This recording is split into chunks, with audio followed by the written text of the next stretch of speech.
Olá, alunos. Vamos iniciar a correção da aula de matemática trabalhada essa semana, onde nós trabalhamos uma revisão sobre todos os conceitos de figuras planas, figuras não planas, poliedros, copos redondos, prismas e pirâmides. Vamos identificar se realmente vocês conseguiram compreender com clareza esse assunto e responder coerentemente a questão que foi enviada para vocês, certo? Então, nesse primeiro quesito, nós íamos classificar, né, iríamos identificar quem são os nossos poliedros e quem são os não poliedros, que são os nossos corpos redondos, né? Nós iríamos fazer essa identificação, quem é poliedro e quem é corpo redondo, de acordo com a imagem que nos foi apresentada, correto? Na nossa primeira pergunta, dizia assim: identifique os sólidos que são formados apenas por superfícies planas, ou seja, da imagem que foi apresentada, quem são os poliedros? Os nossos poliedros são a letra a letra B, a letra C, a letra E, J e L. Esses são os poliedros que foram apresentados na imagem do primeiro quesito. Na letra B, eu quero saber quem são os nossos corpos redondos. Quem são as figuras geométricas que têm algum tipo de curvatura? Seria a letra D, a letra F, a letra G, H, I e K. Essas são os nossos corpos redondos que foram apresentados no primeiro quesito. No segundo, diz assim: como se classificam os sólidos formados apenas por superfícies planas? Como é que se chamam as figuras que são classificadas com superfícies planas? São os nossos poliedros, né? E como se chamam as figuras que têm superfícies curvas? São os não poliedros ou, como a gente chama habitualmente, os nossos corpos redondos, ok, pessoal? No nosso segundo quesito, nós vamos observar os desenhos dos sólidos abaixo e vamos fazer uma classificação bem mais específica. Nós vamos separá-los em poliedros, cones, prismas, pirâmides, cilindros e esferas, certo? Então, a gente vai englobar aí toda a caracterização de sólidos geométricos que nós trabalhamos até hoje, tá bom? Então, observando as imagens e primeiro identificando os nossos poliedros, nós teríamos a letra A, B, F, G, H e M. Lembre-se que para ser poliedro, ele precisa ser um sólido formado por figuras planas, ok? Não pode ter nenhum tipo de curvatura na sua estrutura, correto? Já na letra B, eu quero saber os cones. Lembre-se que para ser um cone, ele precisa ter uma base circular, certo? Então, os cones que nos são apresentados aqui são a letra C, a letra J e o N. Apesar do N estar cortado, mas ele continua sendo um cone. Veja que a base dele é arredondada. Se a gente finalizar, a gente vai ter um cone igual a esses outros dois que nos foram apresentados, ok? A identificação de prisma. Lembre-se que para ser caracterizado como prisma, ele precisa ter duas bases iguais, certo? Então, os nossos prismas seriam a nossa letra A, ó, as bases iguais. A nossa letra B, as bases iguais são essas bases laterais. A letra F, ó, a base de cima e a base de baixo. O G, também a base de cima e a base de baixo, poderiam ser várias outras, ó. Essa base é igual a essa e assim sucessivamente. Ele precisa ter duas bases iguais. Se ele tiver, ele é prisma, certo? O nosso H são as bases também laterais. E, por fim, o M. A base de cima e a base de baixo também são iguais. Então, esses aqui são os prismas apresentados no nosso segundo quesito. Vamos identificar as nossas pirâmides. Eu tenho como pirâmide a letra B, a letra H e o M, certo? Então, ó, aqui a gente tem uma pirâmide de base quadrada, ok?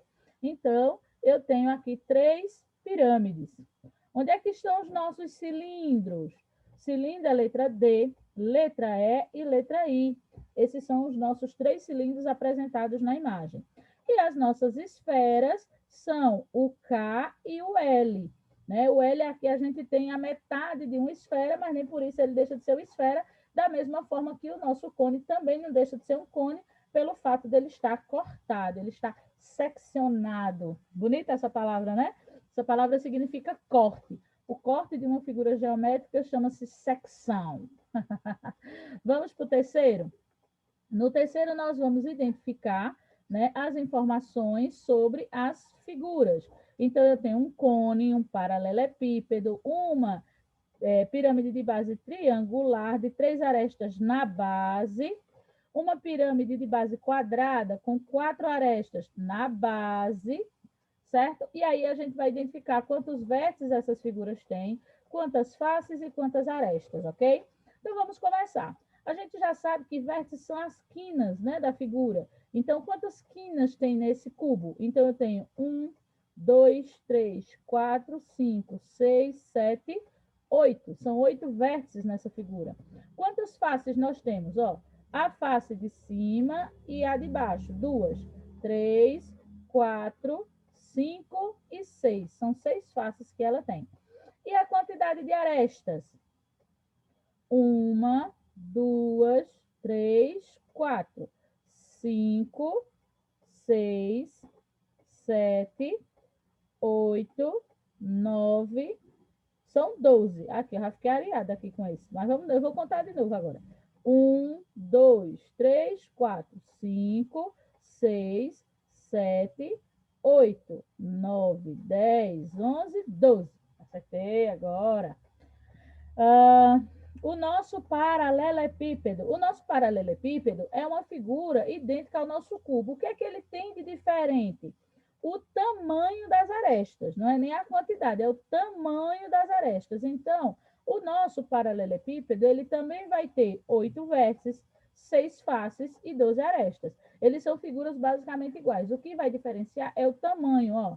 O tamanho das arestas é o que diferencia uma figura da outra, mas ele tem a mesma quantidade de vértices, a mesma quantidade de faces e a mesma quantidade de arestas, ok?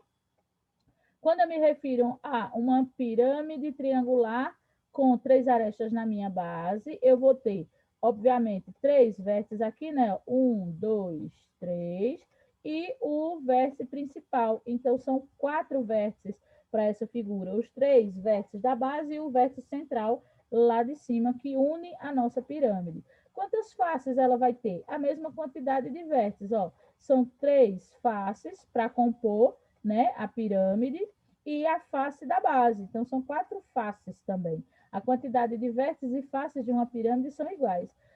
A quantidade de arestas que a gente vai utilizar diferencia um pouquinho. A gente vai ter as 4 arestas para montar o triângulo aqui em cima. Então, 1, 2, 3 e a quarta lá de trás. E mais não, 4 não, eu estava fazendo da quadrada. Então, são 3. 1, 2, 3. E as outras 3 arestas correspondentes à base. Então, são 3 arestas na base e também 3 arestas para a construção da sua pirâmide. 1, 2, 3. Certo? Vamos para a pirâmide de base quadrada. Então, eu vou ter 4 vértices na minha base, que é uma base quadrada. Eu vou ter 4 vértices na minha base, mais um, que é o vértice lá de cima, formando um total de 5 vértices. Obviamente, a quantidade de faces é a mesma. São 4 faces para a construção da pirâmide e a face da base. Então, dá 5 faces, certo? Então, nas pirâmides, a quantidade de vértices e faces são correspondentes, né? São iguais. Quando eu me refiro à questão do número de arestas, eu sei que eu já tenho 4 arestas na minha base, porque ele já me disse. E aí, obviamente, eu vou ter mais 4 arestas construindo a pirâmide, me dando um total de 8 arestas para uma pirâmide de base quadrada. Então, pessoal, é desse jeito que a gente finaliza o nosso conteúdo sobre corpos redondos, prismas, pirâmides, certo? Na próxima aula, a gente vai começar o nosso contexto falando sobre medidas de ângulos. Vamos entender o que são ângulos, como a gente mede esses ângulos, como eles são classificados. A gente continua a nossa aula sobre noções geométricas, só que agora falando referente a ângulos. Então, bons estudos e até semana que vem.